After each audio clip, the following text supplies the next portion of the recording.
Hi, class. I hope everybody's doing well out there this week. We're on week 7 of this course, and this is the big week because this is when your case study project is due. So I just want to share a little bit of information with you about that project. And if you recall, in week 2, you chose the case study that you would use as your your topic for the case study. And then in week 4, you did an outline that provided some organization and discussion points. And this week, you're going to finish the assignment.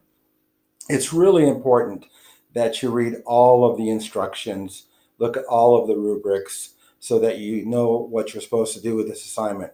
If you have any questions, let me know. But I really want you to pay attention to the details, and the case study itself there should be enough information for you there to complete the assignment. But take a look overall at our readings over the past 6 weeks to understand how you can approach some of the solution elements to the case study and the project itself, right? So now getting into some detail about week 7, and this is another really interesting perspective about organizational communications.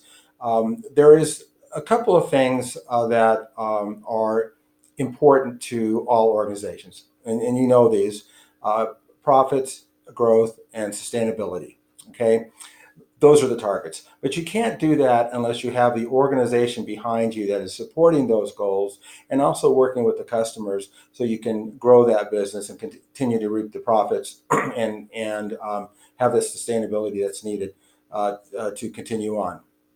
So this week's reading has some very interesting perspectives that I want you to think about. I would like you to include it in your case study and apply it.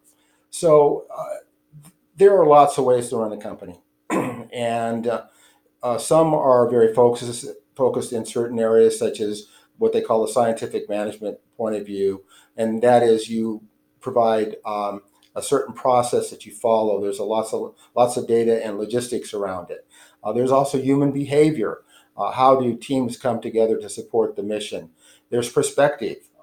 What do you do when there's culture involved? How does that help or hinder your ability to have balance within your organization? And the last one is I like it.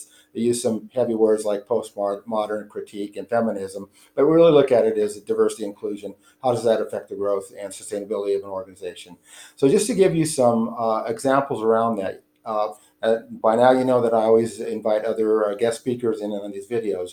So this next speaker is a very famous mouse that runs a huge enterprise of theme parks, entertainment, television, merchandising. So I think you know who I'm talking about when I say a mouse.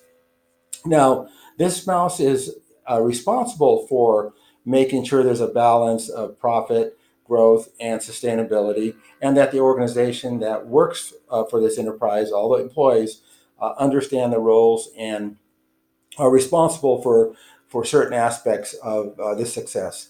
Now, going back to what I said earlier, we know that in the theme parks, for example, all of the rides that are used by the guests or customers as they come into the park, they're all timed, they're all managed. There isn't a part of that ride that is not integrated into the process. And sometimes there's long waits, and the park makes sure that that wait time is one way or another either decreased or in some form or fashion the experience is made so it's not as difficult or as hard as it can be. And that takes us to the next step, and that is human behavior. The mouse knows what needs to be done in terms of how a customer experience should look like, what it should be, etc. So that's a good way to kind of balance logistics and behavior. But then you also have the other piece of it, and that is culture.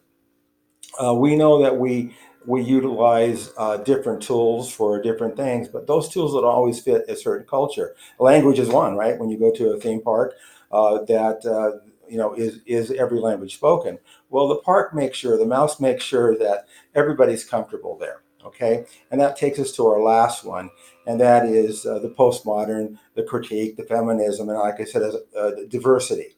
So now I'm going to introduce you to the mouse that manages this enterprise, and here she is. You probably thought it was the male mouse, but it's not. It's the female mouse. We don't know for sure who runs the park all the time, but we know that between the male mouse, the female mouse, a couple of ducks are in there, there's elephants, etc. But all of these employees, if you will, of the organization, they all represent something, and they all represent an experience. They represent parts of the rides in the theme park, merchandising, etc. So, using that as an example, when you look at these four aspects of organizational communication, organizational technique, it's really important that you understand that underneath this drive for profits, growth, and retention and sustainability, you need a team that's flexible. And that's probably the most important aspect of this week, week 7, and what you'll be doing in your case study. Okay. So once again, pay particular attention to all the directions. Give me a call or send me a message if you have a problem, and I'd be glad to help you. Otherwise, have a good week. Thanks.